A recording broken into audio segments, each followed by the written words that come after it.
प्राचीन भारत के समय की बात है। राजाओं और महापुरुषों के युग में जब लोग आध्यात्मिक शांति की खोज में जंगलों और आश्रमों की ओर जाते थे, तब भगवान गौतम बुद्ध का प्रकाश पूरी दुनिया में फैल रहा था। उनकी वाणी करुणा से भरी हुई थी, उनके शब्द मन को शांत कर देने वाले थे और उनका व्यक्तित्व हर किसी के हृदय में शांति की एक नई ज्योति जगा देता था। उन दिनों बुद्ध अपने शिष्यों के साथ एक नगर से दूसरे नगर भ्रमण पर निकले रहते थे। गांव-गांव, नगर-नगर वे जाते, लोगों को धर्म, करुणा और शांति का संदेश देते।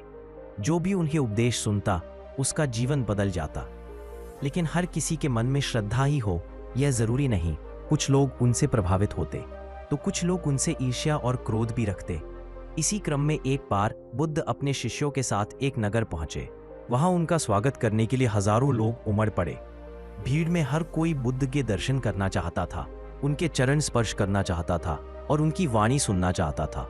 वातावरण शांत और पवित्र था, लेकिन भीड़ के बीच एक ऐसा व्यक्ति भी था जिसके हृदय में बुद्ध के प्रति सम्मान नहीं, बल्कि गुस्सा और घृणा भरा हुआ था। वह सोचता था कि बुद्ध ने लोगों को बहका रखा है। उसने ठान लिया कि वह बुद्ध को सबके सामने अपमानित करेगा। जैसे ही बुद्ध अपने शिष्यों के साथ सभा में बैठे, वह व्यक्ति आगे बढ़ा। उसके चेहरे पर गुस्से की लाली थी, उसकी आंखें जल रही थीं और उसका शरीर कांप रहा था। उसने बुद्ध की ओर देखकर ऊंची आवाज में कहा, हे तथागत, तुम ढोंगी हो, तुम लोगों को धोखा दे रहे हो, तुम दूसरों को भटकाते हो और खुद महान बनने का दिखावा करते हो। उसने कठोर शब्दों से बुद्ध का अपमान करना शुरू कर दिया। सभा में बैठे लोग चौंक उठे, चारों ओर सन्नाटा छा गया। सभी शिष्य हैरानी और क्रोध से भर गए। उन्हें विश्वास ही नहीं हो रहा था कि कोई इस तरह भगवान बुद्ध का अपमान कर सकता है। कुछ शिष्यों के हाथ स्वतः ही उठ गए, उनकी आंखों में गुस्सा चमकने लगा। वे उस व्यक्ति को पकड़कर बाहर निकालना चाहते थे। सभा में बैठे कई लोग भी आपस में फुसफुसाने लगे, इस व्यक्ति ने तो हद कर दी, यह बुद्ध जैसे महापुरुष को गाली दे रहा है। लेकिन बुद्ध का चेहरा वह वैसा ही शांत और प्रसन्न था, जैसे कुछ हुआ ही न हो। उनकी आंखों में करुणा थी और उनके होठों पर हल्की मुस्कान। शिष्य और भक्त सब उलझन में थे। ऐसे अपमान पर बुद्ध कैसे चुप है? आखिर वे जवाब क्यों नहीं दे रहे? भाग 2। शिष्यों की प्रतिक्रिया और बुद्ध का धैर्य। सभा में सन्नाटा पसरा हुआ था। वह व्यक्ति लगातार बुद्ध को अपमानित कर रहा था, लेकिन बुद्ध की आंखों में जरा भी क्रोध नहीं था। उनकी शांति और धैर्य देखकर शिष्य हैरान थे। धीरे धीरे शिष्यों के भीतर असंतोष बढ़ने लगा। अनिरुद्ध, आनंद और अन्य भिक्षु आपस में कानाफूसी करने लगे। आनंद बोले, भगवान, यह व्यक्ति सीमा लांघ रहा है। हमें इसकी अशोभनीय बातें सुनने की कोई आवश्यकता नहीं है, इसे रोकना ही होगा। अनिरुद्ध ने भी गुस्से में कहा, ऐसे अपमानजनक शब्दों का कोई हक नहीं है। अगर हम इसे अभी न रोकें तो यह और भी बढ़ जाएगा। कुछ शिष्य खड़े हो गए, वे उस व्यक्ति की ओर बढ़ने लगे। सभा में बैठे कई लोग भी शिष्यों का साथ देने के लिए तत्पर हो गए। लेकिन तभी बुद्ध ने अपने करुणमयी हाथ उठाकर सभी को शांत कर दिया। उनकी मधुर आवाज शिष्यों ने भी शांत रहकर बुद्ध के शब्दों को आत्मसात इस व्यक्ति को बोलने उनके चेहरे से क्रोध का उत्तर क्रोध से नहीं दिया जाता। अगर तुम उसके अपमान का जवाब गुस्से में दोगे, बुद्ध ने करुणा से और व्यक्ति की ओर दोनों समान हो और बोले, भाई कहाँ रहेगा फिर? बुद्ध ही जला रहा है। गहरी शांति। तुम सोचते हो कि तुमने मुझे दुखी और देखा, लेकिन मुस्कुराते हुए तुम्हारा ही हृदय दुख से भरा हुआ है। तुमने बहुत कुछ कह डाला। जब मन क्रोध और द्वेष से भरा होता है, अगर तुम्हें और कहना हो तो को देख ही नहीं, मैं सुनने को तैयार। हर जगह केवल सभा में बैठे सभी लोग हैरान थे। यह सुनकर वह व्यक्ति के अपमान से वातावरण की आंखों से आंसू बहने लगे। बुद्ध उसे और बुद्ध के चरणों में गिर पड़ा और कांपती क्रोधी व्यक्ति भी चौंक गया। भगवान, मैंने अज्ञानवश आपका कैसी प्रतिक्रिया है? कृपया मुझे क्षमा कर रहा हूँ। मैं भी आपके मार्ग पर चलना चाहता हूँ और ये मुस्कुरा मुझे अपने शिष्य के रूप में गुस्से में क्यों नहीं आ रहे? सभा क्या इनका अहंकार नहीं वह व्यक्ति चरणों में? क्या ये सचमुच इतने शांत है? वातावरण श्रद्धा और भक्ति से भर गया। लोगों ने एक स्वर में गाया और धैर्य धम शरणम गच्छामि। क्रोध को रोक लिया।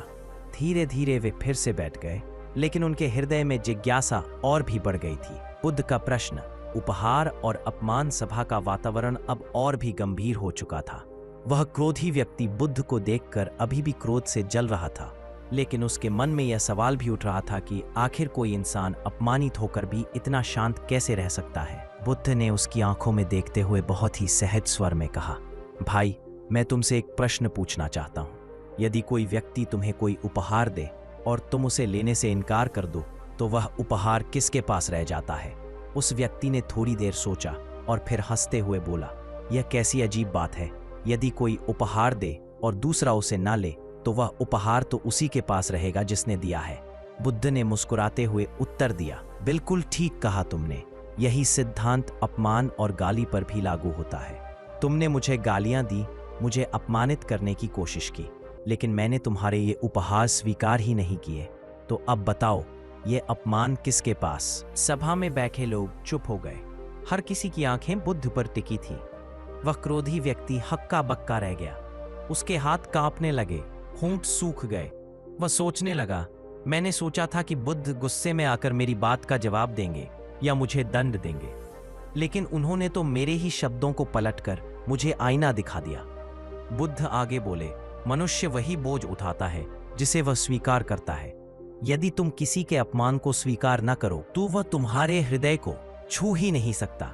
याद रखो, अपमान हमेशा अपमान करने वाले के पास ही रहता है जब तक कि दूसरा उसे अपनाता नहीं। सभा में बैठे लोग आश्चर्य से भर गए। हर कोई सोचने लगा, सचमुच अपमान भी तो एक उपहार की तरह है। जिसे हम स्वीकार कर लें तो वही हमें दुखी करता है, लेकिन यदि हम उसे ठुकरा दें तो वह वहीं लौट जाता है जहां से आया है। वह क्रोधी व्यक्ति अब पूरी तरह निस्तब्ध हो चुका था। उसके भीतर का क्रोध धीरे धीरे शांत हो रहा था।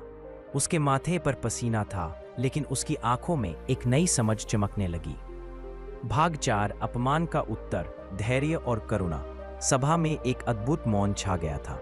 वह क्रोधी व्यक्ति जिसने अभी कुछ देर पहले बुद्ध को गालियां दी थी, अब बिल्कुल चुप खड़ा था। उसकी आंखों में ग्लानि झलक रही थी। शिष्य भी स्थिर होकर बुद्ध के मुख की ओर देखने लगे। बुद्ध ने सभा की ओर देखा और शांत स्वर में बोले, प्रिय शिष्यों, देखो, यह संसार वैसा ही है जैसा हम उसे स्वीकार करते हैं। यदि कोई हमें फूल दे तो हम प्रसन्न होते हैं। यदि कोई हमें कांटे दे और हम उन्हें पकड़ लें तो हाथ लहूलुहान हो जाते हैं। लेकिन यदि हम कांटों को स्वीकार ही न करें तो हमें चोट कैसे लगेगी? फिर बुद्ध ने अपने शिष्यों की ओर मुड़कर कहा, तुम सब ने देखा कि इस व्यक्ति ने मुझे अपमानित करने का प्रयास किया। उसके शब्द तीखे थे, लेकिन मैंने उन्हें अपने हृदय में स्थान ही नहीं दिया। यदि मैं भी क्रोध से प्रतिक्रिया करता तो क्रोध की अग्नि मुझ में भी जल उठती, लेकिन मैंने उसके अपमान को लौटाकर उसी के पास छोड़ दिया। यही कारण है कि मैं शांत हूँ। सभा में बैठे लोग बड़ी गहराई से बुद्ध के वचनों को सुन रहे थे। शिष्यों के चेहरे पर अब ग्लानि थी। वे सोचने लगे, हम तो क्रोध में भरकर उस व्यक्ति को दंड देना चाहते थे, लेकिन गुरुजी ने हमें सिखा दिया कि अपमान का उत्तर प्रतिशोध नहीं बल्कि धैर्य और करुणा है। बुद्ध ने आगे कहा, स्मरण रखो, अपमान करने वाला सबसे पहले स्वयं को जलाता है। उसका क्रोध उसे ही कष्ट देता है, और यदि दूसरा व्यक्ति उसके अपमान को स्वीकार कर ले तो यह आग और भी फैल जाती है। लेकिन यदि कोई अपमान को ठुकरा दे तो यह आग बुझ जाती है। इसलिए जब भी कोई तुम्हें गाली दे, अपमानित करे, याद रखना तुम पर यह निर्भर करता है कि तुम उसे स्वीकार करते हो या नहीं। यह कहते हुए बुद्ध ने उस क्रोधी व्यक्ति की ओर देखा। उनकी आंखों में करुणा झलक रही थी। भाई, तुमने जो कहा उसमें तुम्हारा अपना दुख और क्रोध झलक रहा था। मैं तुमसे द्वेष नहीं रखता। तुम्हारे मन में जो बोझ है उसे छोड़ दो। जीवन बहुत छोटा है, इसे क्रोध और नफरत में क्यों गंवाना? वह व्यक्ति अब पूरी तरह टूट चुका था। उसकी आंखों से आंसू बहने लगे। वह बुद्ध के चरणों में गिर पड़ा और बोला, भगवान, मुझे क्षमा कर दीजिए। मैं अज्ञान और क्रोध में आकर आपसे कठोर बातें कह बैठा, लेकिन आज मैंने जाना कि सच्चा महान वही है जो अपमान सहकर भी शांत और करुणामय बना रहे। मुझे अपने शिष्य के रूप में स्वीकार कर लीजिए। सभा गूंज उठी, बुद्धम शरणं गच्छामि, धर्मम शरणं गच्छामि, संघम शरणं गच्छामि। भाग 4, गहराई से सीख, अपमान, धैर्य और करुणा। सभा का वातावरण बिल्कुल बदल चुका था। अभी कुछ समय पहले जहां गुस्से और क्रोध की ऊर्जा मंडरा रही थी, अब वहां बुद्ध की शांति और करुणा का प्रकाश फैल चुका था। शिष्यों की जिज्ञासा। शिष्य अब भी सोच में डूबे थे। आनंद ने मन ही मन सोचा, गुरुजी, आपने कैसे इतना अपमान सुनकर भी मन को विचलित नहीं होने दिया। हम जैसे साधारण मनुष्य तो तुरंत प्रतिक्रिया कर बैठते हैं। हमें यह रहस्य समझाइए। बुद्ध ने उनके मन की बात पढ़ ली। उन्होंने मुस्कुराते हुए कहा, प्रिय शिष्यों, जब कोई तुम्हें अपमानित करता है तो पहला तुम उसका अपमान स्वीकार कर लो और उसे अपने भीतर जगह दो। इससे तुम्हारा मन दुखी होगा और तुम क्रोध में भरकर वही करोगे जो दूसरा चाहता है। दूसरा, तुम उस अपमान को वहीं लौटा दो जहां से वह आया है। यदि तुमने उसे स्वीकार ही नहीं किया तो वह तुम्हें छू भी नहीं पाएगा। बुद्ध का उदाहरण। फिर बुद्ध ने एक सरल उदाहरण दिया। मान लो कोई व्यक्ति तुम्हारे हाथ में जलता हुआ अंगारा रख दे। यदि तुम उसे पकड़कर रखोगे तो तुम्हारे हाथ जलेंगे, लेकिन यदि तुम उसे पकड़ने से इनकार कर दो तो जलने का कष्ट तुम्हें नहीं होगा। अपमान भी ठीक वैसा ही है। जिसे हम पकड़ लेते हैं वही हमें जलाता है। सभा की प्रतिक्रिया। सभा में बैठे लोग गहरी तल्लीनता से सुन रहे थे। कुछ लोग सोचने लगे, सचमुच हम अक्सर दूसरों के शब्दों से आहत हो जाते हैं, लेकिन वास्तव में दुख उनके शब्दों से नहीं बल्कि हमारे स्वीकार करने से है। धर्मम शरणम गच्छामि, संगम शरणम गच्छामि। सभा की आंखों में आंसू थे, लेकिन वे आंसू दुख के नहीं बल्कि शांति और आनंद के थे। बुद्ध का अंतिम संदेश। बुद्ध ने अंत में कहा, याद रखो, क्रोध का उत्तर कभी क्रोध से मत दो, कठोर शब्दों का उत्तर मधुर वाणी से दो, अपमान का उत्तर धैर्य और करुणा से दो। वही सच्चा धर्म है, वही सच्चा मार्ग है। भाग 5। आज के जीवन से जुड़ाव और गहरी सीख। बुद्ध की सभा में जो घटना घटी वह केवल एक पुरानी कहानी नहीं है, वह आज भी उतनी ही प्रासंगिक है जितनी उस समय थी। हम सभी अपने जीवन में कभी न कभी ऐसे हालात से गुजरते हैं जब कोई हमें अपमानित करता है, गाली देता है या बुरा कहता है। सवाल यह है कि उस समय हम क्या करते हैं। 1. परिवार में अक्सर परिवार में छोटी छोटी बातों पर झगड़े हो जाते हैं। पति पत्नी, भाई बहन या माता पिता और बच्चों के बीच तकरार होती है। अगर एक व्यक्ति क्रोध करता है और दूसरा भी उसी स्वर में जवाब दे तो विवाद बढ़ जाता है। लेकिन यदि कोई एक व्यक्ति धैर्य रखे और शांत स्वर में बोले तो झगड़ा तुरंत शांत हो जाता है। यही बुद्ध की शिक्षा है। अपमान का उपहार स्वीकार मत करो। 2. कार्यस्थल पर, कार्यालय या व्यवसाय में भी यह स्थिति आती है। कभी बॉस कठोर शब्द कह देता है, कभी सहकर्मी ईर्ष्या के कारण अपमान कर देता है। यदि हम तुरंत प्रतिक्रिया दें तो माहौल बिगड़ जाता है और हमारे कार्य पर भी असर पड़ता है। लेकिन यदि हम धैर्य रखें और सोचें कि यह उसकी मानसिक स्थिति है, मेरी नहीं, तो हम अपने मन को बचा सकते हैं। याद रखिए, प्रतिक्रिया से विवाद बढ़ता है, धैर्य से समाधान निकलता है। 3. समाज और रिश्तों में आज सोशल मीडिया पर भी लोग बिना सोचे समझे अपमानजनक बातें लिख देते हैं। कई लोग दूसरों की सफलता से जलते हैं और बुरा भला कहते हैं।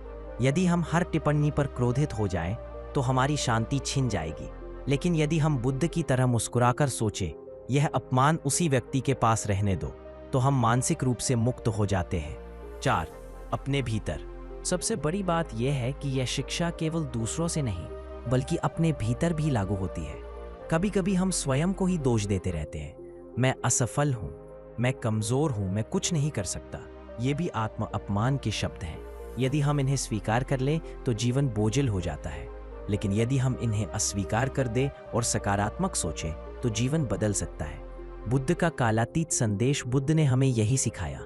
दूसरे के शब्द तुम्हें तभी चोट पहुंचाते हैं जब तुम उन्हें अपने भीतर जगह देते हो। यदि तुम उन्हें स्वीकार नहीं करते तो वे केवल हवा में तैरते शब्द बनकर रह जाते हैं। आज की भागदौड़ भरी जिंदगी में जहां हर कोई तनाव और दबाव में जी रहा है, वहां ये शिक्षा और भी अधिक मूल्यवान है। यदि हम इसे समझ ले तो जीवन में शांति और संतुलन बना सकते हैं।